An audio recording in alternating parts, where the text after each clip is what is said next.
আমি মুখ্যমন্ত্রী নই, আমি মুখ্যমন্ত্রী হিসেবে বলতে আসিনি, আমি আপনাদের দিদি হিসেবে বলতে এসেছি। আমি আবার আপনাদের কাছে বিনীত অনুরোধ করব যে আপনারা নিজেদের মধ্যে কথা বলুন, কথা বলে সিদ্ধান্ত নিন এবং আপনারা কাজে ফিরুন। আপনারা আমার ভাই বোন, এটুকু জেনে রাখবেন, আপনাদের জন্য সিম্প্যাথি, আমি কোনো অ্যাকশন নেব না। আমি ইউপি পুলিশ নই, ওরা এসমা জারি করেছিল, ওরা 6 মাস মনে রাখবেন স্ট্রাইক র্যালি বন্ধ করে দিয়েছিল। আমি এসব করব না, আপনারা নিশ্চিন্ত থাকুন। কোনো ডাক্তারের বিরুদ্ধে, কোনো কারো বিরুদ্ধে কোনো অ্যাকশন নেবার আমি বিরুদ্ধে। আমি জানি আপনারা অনেক কাজ করেন, মহৎ কাজ করেন। আপনাদের ছাড়া সিনিয়ররা, যেটা কিডনি ডিপার্টমেন্টে মারা গেছে, ক্যাথলেটও চেঞ্জ করতে পারে না, ক্যাথেটার চেঞ্জ করতে পারে না। সেই জন্য আপনাদের আমাদের প্রয়োজন। আমি আপনাদের বলবো, আপনারা ভেবে চিন্তে সিদ্ধান্ত নিন।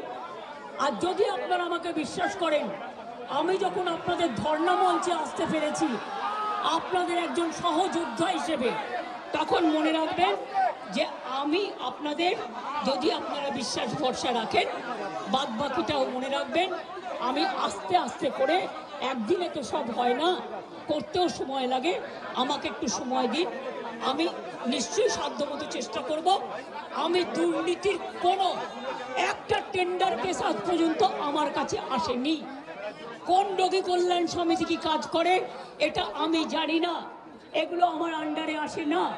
তাও বলি, যদি আপনাদের কোনো কমপ্লেন থাকে, কমপ্লেনের ভিত্তিতে নিশ্চয়ই আমরা তদন্ত করব।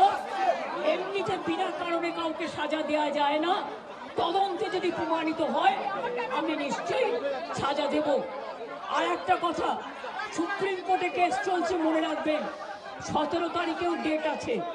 আমি চাই না আপনাদের কোনো ক্ষতি হোক। আপনাদের দিদি হিসেবে আপনাদের কাছে আমি অনুরোধ করতে এসেছি।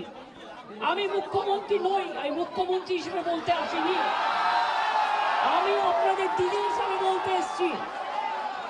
যাতে আপনারা না ভাবেন, হ্যাঁ আমি চিফ মিনিস্টার আছি,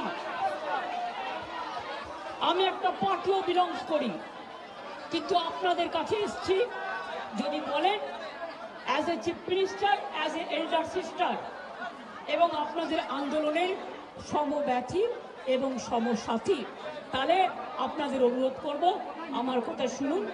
আগেও আপনাদের সমস্যা আমি সমাধান করেছি এবং আবার আমি করবার চেষ্টা করব।